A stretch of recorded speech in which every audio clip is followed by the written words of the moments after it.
김일성이 지금 보셨듯이 미사일의 위력을 깨닫고 나서 제일 먼저 김일성이 지시한 건 무엇일까요? 와, 제일 먼저요? 핵을 만들어. 저는 밀수. 과학자들을 내보내지 그렇지. 않았을까? 납치한다? 납치 이런 거. 기술자들 파키스탄이나 이런 데서 빼오거나 우리가 유학을 보내거나. 맞아요. 다 비슷비슷한 일을 실제로 하긴 했습니다. 그런데 정답은 의외로 학교를 세우는 일. 학교를 세우라고요? 북한에. 맞습니다. 미사일이라는 게 하루아침에 되는 게 아니거든요. 네. 뭐 총 만들고 탄약 만드는 건 공장 만들어서 뚝딱뚝딱 찍어낼 수 있어요. 지금 북한이 하는 것처럼. 네. 그런데 미사일이라는 건 말이죠. 한번 생각을 해보시면 일단 멀리 날아가려면 미사일의 소재가 가벼워야 되죠. 소재 과학. 그리고 미사일을 더 오래 날아가게 하고 빠르게 날리려고 한다면 미사일의 엔진 기술 필요하죠. 미사일의 연료 기술도 네. 필요하죠. 그리고 날아가는 동안 균형을 유지하는 데 필요한 제어공학. 목표 지점까지 정확하게 타격하는 데 필요한 레이더 광학 기술. 한 국가의 최고 과학 기술의 집성체가 바로 이 미사일 기술이라는 거죠. 그래서 미사일 개발까지는 굉장히 복잡한 단계가 필요한데 이 북한을 미사일 기술을 이전해 주겠다는 나라가 있는 것도 아니잖아요. 그렇기 때문에 김일성이 딱 명령을 내립니다. 미사일 개발자 양성만을 위한 학교를 건설하라 하는 거예요. 그래서 실제 북한에 김일성의 명령으로 미사일 양성 학교가 만들어지는데 이름하여 그 이름이 국방종합대학. 이곳에서 각 분야 최고의 전문가를 키워서 북한의 ICBM 개발에 이 인재들을 투입한 거죠. 국방종합대학?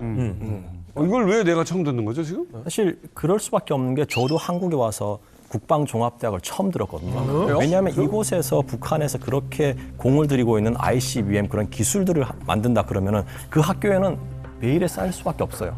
그리고 사실 이거를 공표해가지고 우리가 ICBM 만들어 우리가 큰 폭탄을 만든다 그러면은 국제사회 눈들이 그걸 보고 있거든요. 그렇게 했을 때 이 학교는 태생부터 매일에 감출 수밖에 없는 그런 조건이다라고 보면 됩니다. 네. 저도 들어보기는 했었는데 사실 뭐 그 대학이 뭐 한다라는 곳인지는 알 수가 없었어요. 네. 하지만 그렇죠. 되게 비밀이에요. 네. 똑똑한 사람들이 가는 곳이다라는 얘기는 들었는데 저희 마을에 이제 어떤 아저씨가 자랑을 하더라고요. 자기 아들이 군에 나가서 신년사를 30분 만에 외웠다. 북한 군인들은 해마다 나오는 1월 1일이면 김부자의 신년사를 외워야 되는 과제가 있거든요. 근데 그 신년사를 30분 만에 외워서 정치부에 가서 통과를 했다.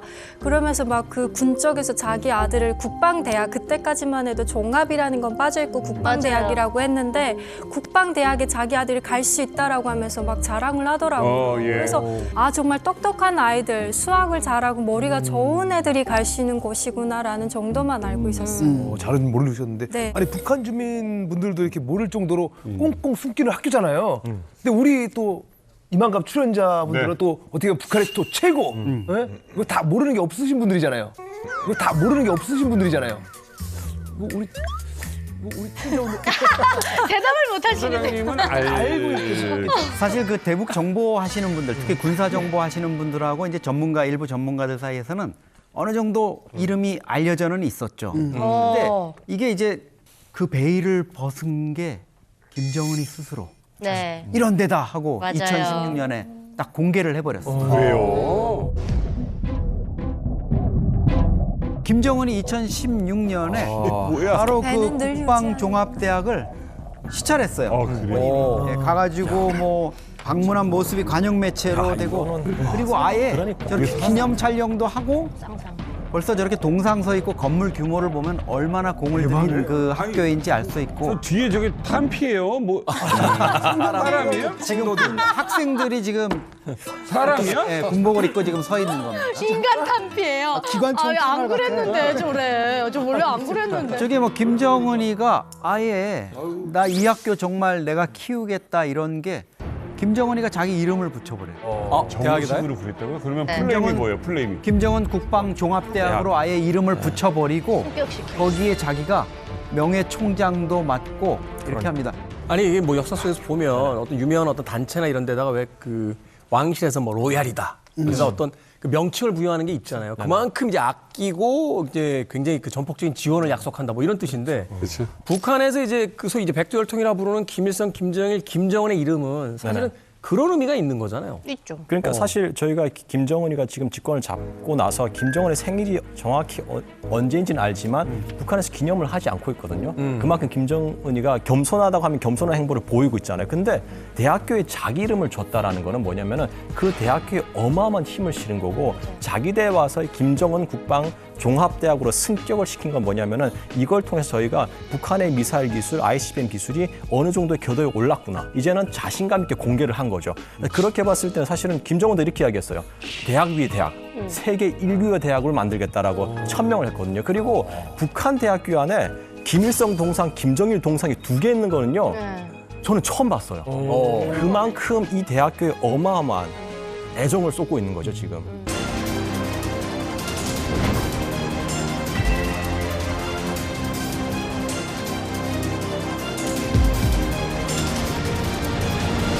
ICBM의 심장을 만드는 곳 바로 로켓 공학부입니다. 로켓공학부는 로켓의 엔진을 전공하는 한 개 학과가 있고 로켓의 어떤 동체를 설계하고 내부 구조를 설계하고 이런 학과가 또 있습니다. 사실 뭐 ICBM에서 핵심이 아닌 기술은 없지만 그래도 핵심 기술 중에 하나가 바로 저 로켓공학부가 연구하는 엔진부가 될 수 있겠죠. 그러네요. 얼마 전에 성공한 화성 18형 ICBM 같은 경우에 6,000km까지 상승을 했거든요.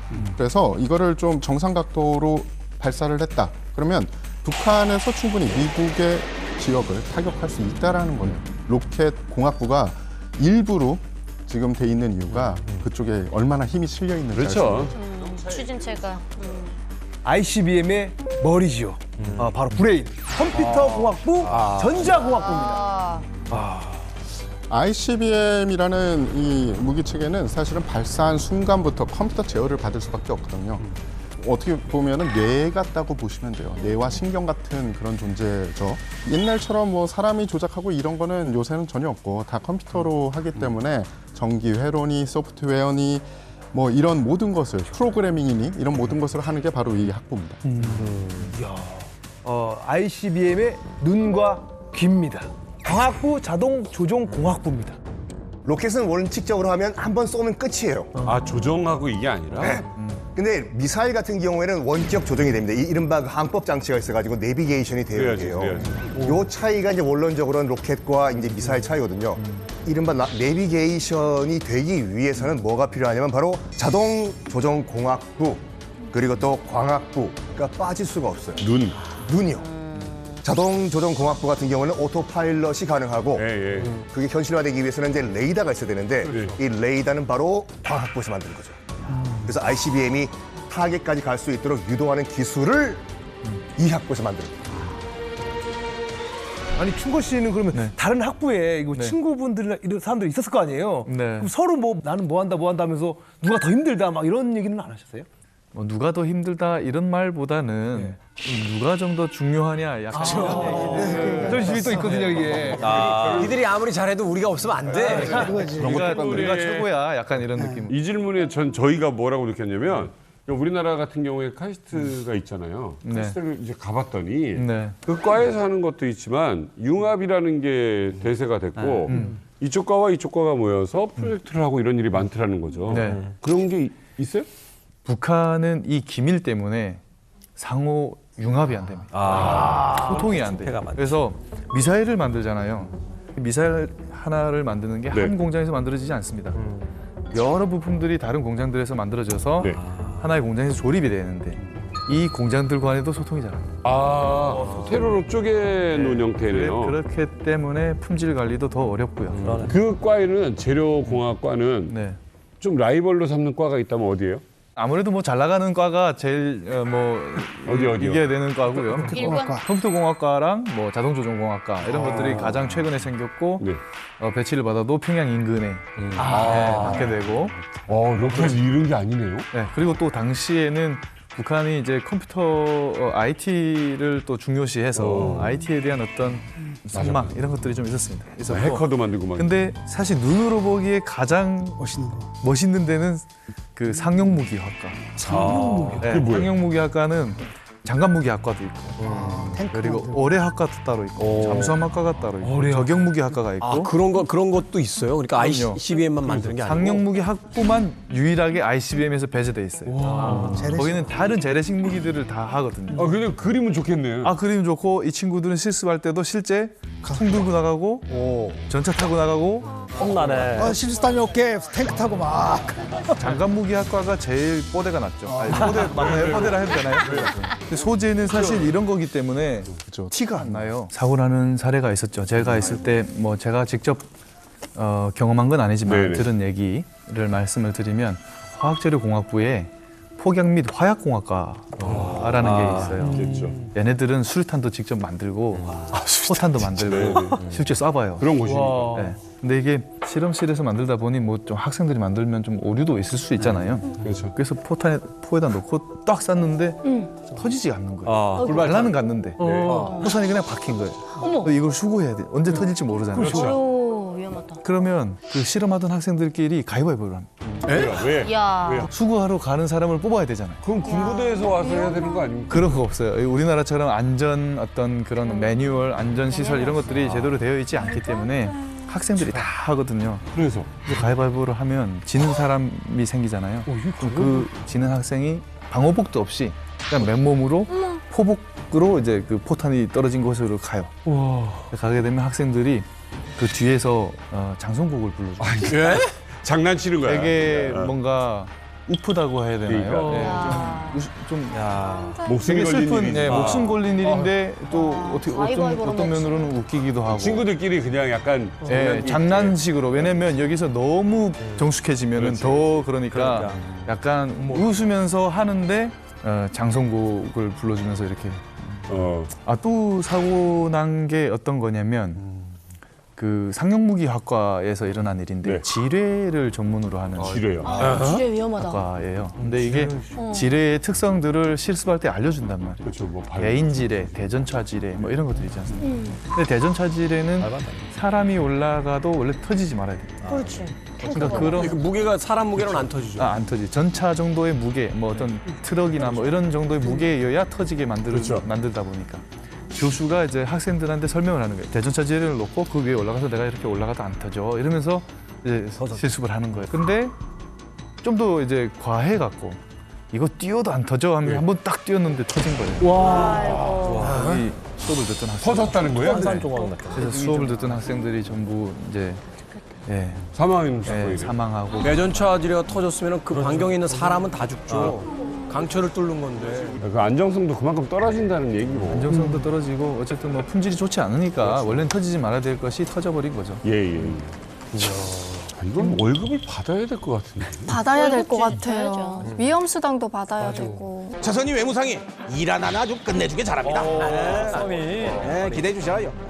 진짜 요즘 보면은 최선희가 좀 많이 눈에 좀 띄거든요. 그럼요. 사실 김정을 하면은 사실 주변에 보면은 김여정 그리고 리설트 현송월 같은 여성이 좀 많은데 그 사람들하고는 좀 결이 좀 다른 그런 좀 사람인 것 같아요. 그러니까 사실 이게 어마어마한 것이 최선희는 백두혈통도 아니고요. 그리고 김정은이가 아껴주는 그 뭐랄까 가수 출신도 아니거든요. 근데 여성이 통역관을 시작해가지고 우리나라로 치면은 외교부 장관 자리에 북한의 외무성의 수장이 됐다는 건 이거는 북한 가부장적인 그런 사회에서 여성이 한 부서의 장이 됐다는 건 이건 어마어마한 일입니다, 사실. 자, 궁금한 게 있습니다. 류현우 대사님, 최선희란 인물을 실제 보신 적 있습니까? 네, 일단 뭐 최선희라고 얘기하게 되면 저와 그 접점이 굉장히 많다고 저는 생각을 합니다. 그리고 또 여기에서 최선희를 직접 만나고 최선희에 대해서는 어느 정도 제가 파악이 있다고 자부하고 있습니다. 진짜 놀라워요. 외무성 국장, 그러니까 북미 국장이 된 이후에 최선희가 그 북미 담당 부상 꼬짱 한 2년 만에 쭉 올라가거든요. 초고속 승진을 합니다. 네, 근데 저의 장인어른 넣고 보게 되면 1992년에 39실 부부장으로 임명이 돼가지고 16년 만에 39 실장이 되거든요. 그러니까 그리고 또 리용호도 담당 부상이 돼가지고 이 상이 되기까지 한 거의 10여 년 동안 기일이 걸렸습니다. 그런데 최선희는 단번에 이제 국장에서부터 외무상까지, 그러니까 외교 사령탑으로 되기까지 딱 6년이 걸렸거든요. 이거는 정말 물론 실력도 중요하지만 운이 굉장히 뒤따랐다는 걸 의미합니다. 그러니까 이거는 정말 기적과 같은 일이에요. 예, 이렇게 볼 수 있습니다. 그러니까 우리가 이제 주목해야 될 게 사실 이 최선이라는 여자가 도대체 어떤 이 비밀을 갖고 있길래 이렇게 든든한 백을 가지고 전문 관료로서 또 실제적으로 외무성을 쥐락펴락하면서 또 김정은의 곁에서 총애를 받고 있느냐. 이게 좀 궁금한 대목이죠. 자, 그래서 오늘 북한 최초 유리천장을 깨고 여성으로서 외무상 타이틀을 단 최선희. 어떻게 그냥 과연 그 위치까지 갈 수 있었는지, 또 그녀의 배경엔 무엇이 있는지, 또 현재 위상은 어떤지 오늘 이만갑에서 최초로 최선희에 대해서 집중 분석을 해보도록 하겠습니다.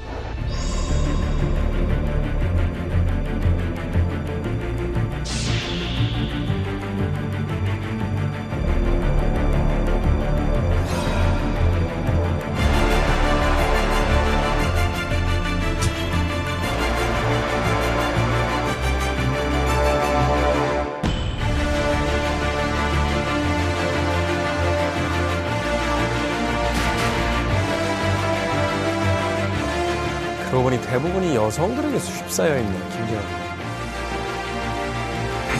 측근에는 이렇게 만든다는 거.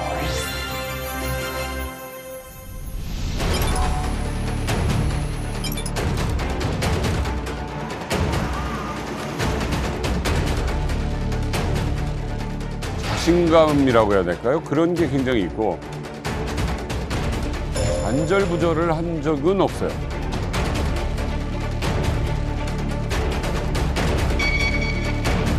자, 보세요. 시진핑과 당당하게 앞에서.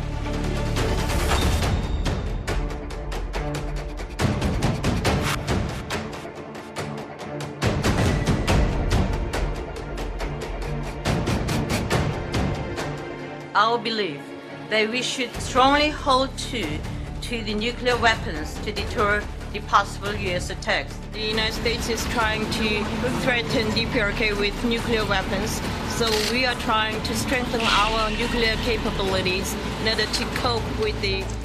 이런 장면. 이거 북한 누구도 못해요. 막 자유롭게 발언도 해버리고.